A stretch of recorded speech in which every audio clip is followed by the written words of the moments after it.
Hello, this is Dr. Lee Hildebrand on the Thrive with Dr. Lee Hildebrand YouTube channel. And today I'm really excited to talk about a very important topic that impacts all of us in regard to our lives and our physiology, and that is the science of safe, positive Platonic touch. And I get into what the research shows as well. So, to start off with, we all have experiences of human touch in our lives. And research has shown that the ability to receive Platonic, appropriate, caring touch, so we're not talking about sensual touch specifically, and it has obviously all of the advantages that it does, but we're talking about Platonic touch, can have really positive impacts for one's mental health, sense of well-being, and physiology. We're going to talk about some of the brain chemistry, body systems, some of the outcomes that have been shown, and practical applications of Platonic touch. So first of all, let's just talk about what is Platonic touch.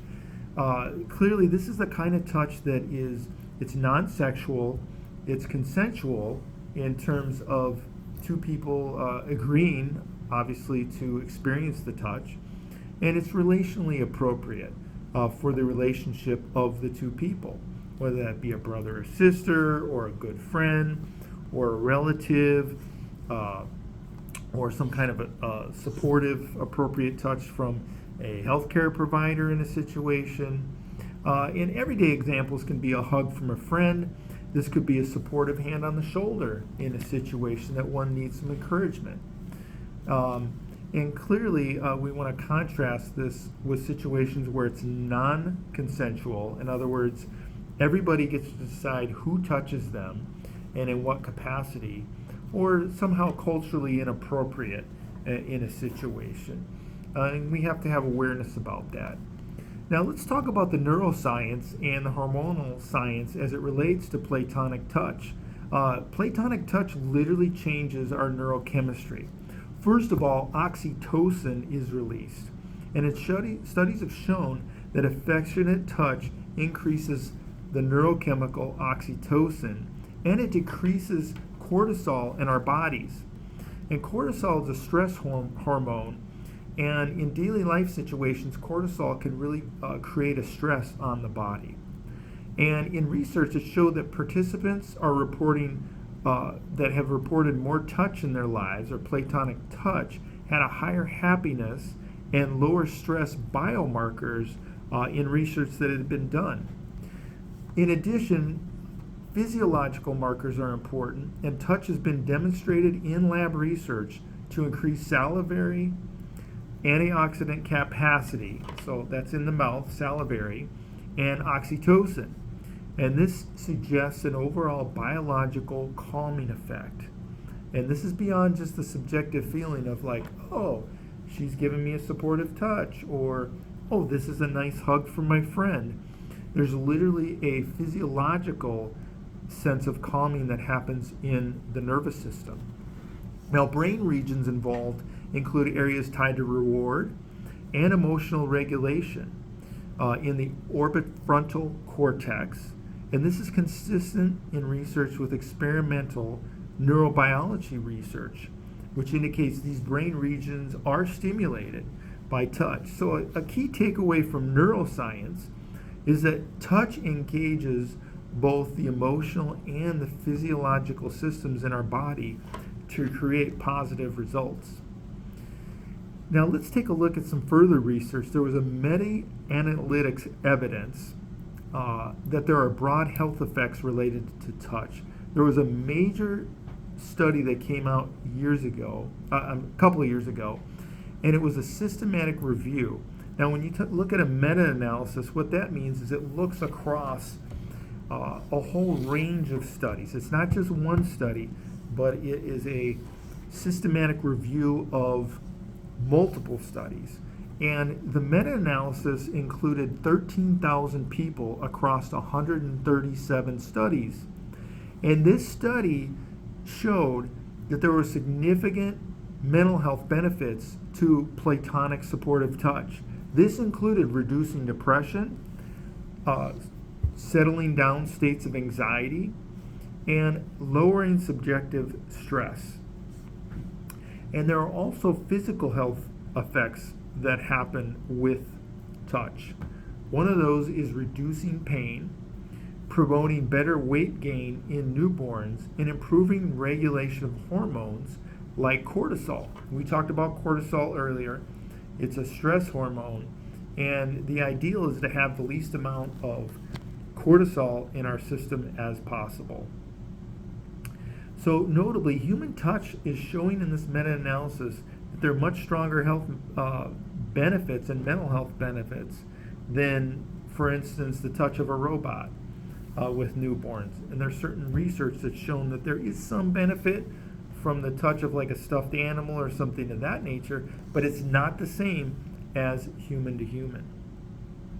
Now let's talk about the physiological and some of the emotional aspects of positive touch.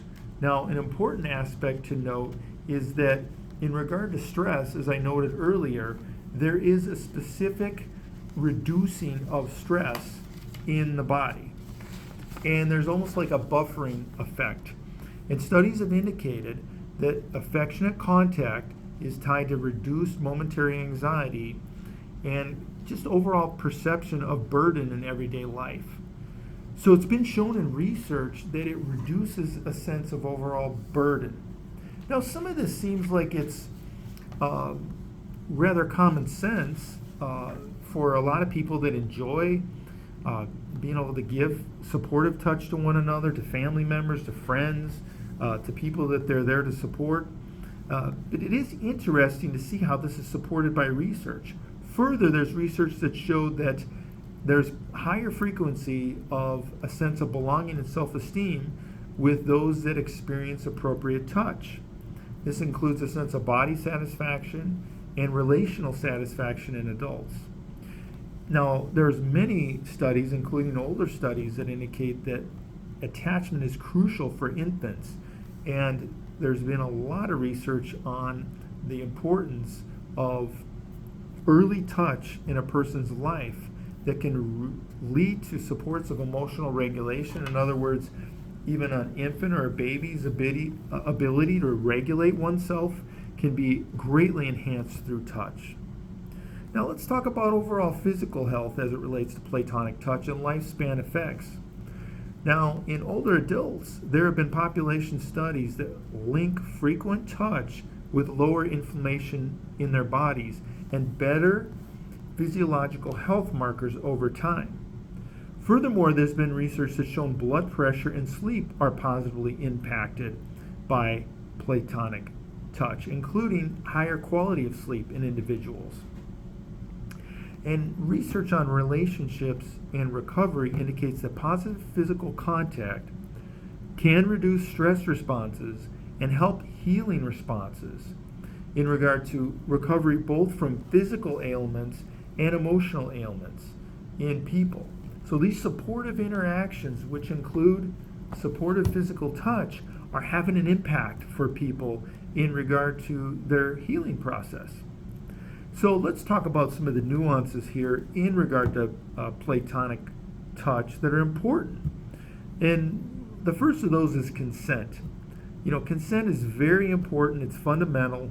Every touch must have a mutually agreed upon consent. And sometimes this consent can be casual.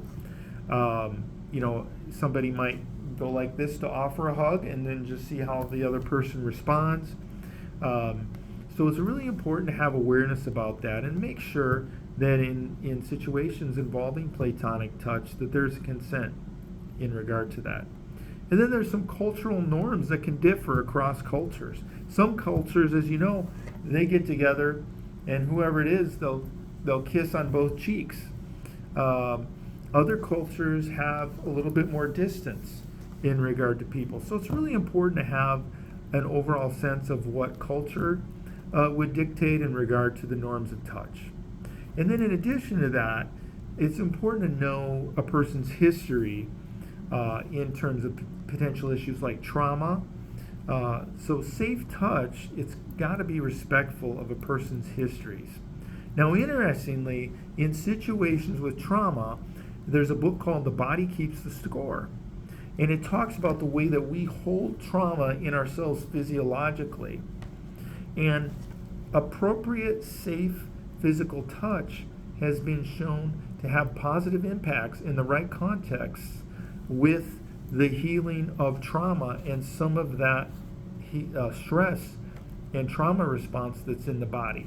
So even though it's very important to be aware that someone who's experienced trauma may be very sensitive to touch, it's not accurate to conclude that they automatically, in no context, will be benefited with their consent by appropriate and supportive touch. So this really leads us to the question, how do we apply this knowledge? Well, there's principle and practical settings where we can experience, say, platonic touch. One of those areas is just family and relationships, intentional hugs with those that are around us that we feel that are safe and appropriate, hand holding at times, pats, just a signal of care, a pat on the back, a pat on the shoulder. You'll see this happen. In another area is health. In healthcare, there's been research that shows that even like a comforting hand, like a hand on the shoulder, when delivering difficult news, those kinds of things can be very helpful. And in the context of therapy and support groups, consensual grounding touch, when appropriate, where there's consent and appropriateness, can be very helpful for people. And then in education and community spaces, it's important to have an understanding and dialogues about ways that we can, as people, share with one another appropriate platonic touch in the right context in order to encourage one another, in order to bring about some of these physiological, neurological, physical, and emotional positive effects that can happen. So really, as we look at the conclusions here in regard to platonic touch, it really can have some powerful effects when done appropriately with consent in the right contexts. So let's walk away. I want you to take away knowing that this touch can have biological, physiological, psychological, and relational benefits to it. And research also shows that their real measurable benefits move across all the health domains. So there's always a balance here in looking at understanding these positive impacts of touch are always linked in regard to a context of safety, a context of understanding, and a context of consent. So my final thought, give yourself that opportunity to the extent that you feel comfortable to experience safe, platonic touch. It can be rather encouraging, it can be comforting, and science shows us it's a part of what makes us a healthy human being. So thank you so much for tuning in today to my video on the benefits of platonic touch. I hope that you found this helpful. Please like the video if you found some great information in here, and if you think it could be helpful to others, please feel free to forward it to them. And then of course, if you like to subscribe to my channel, that'd be terrific, where I try to bring videos that help focus on areas of life, mental health, many domains in which we can continue to learn, live, grow, and thrive. So thank you again for tuning in.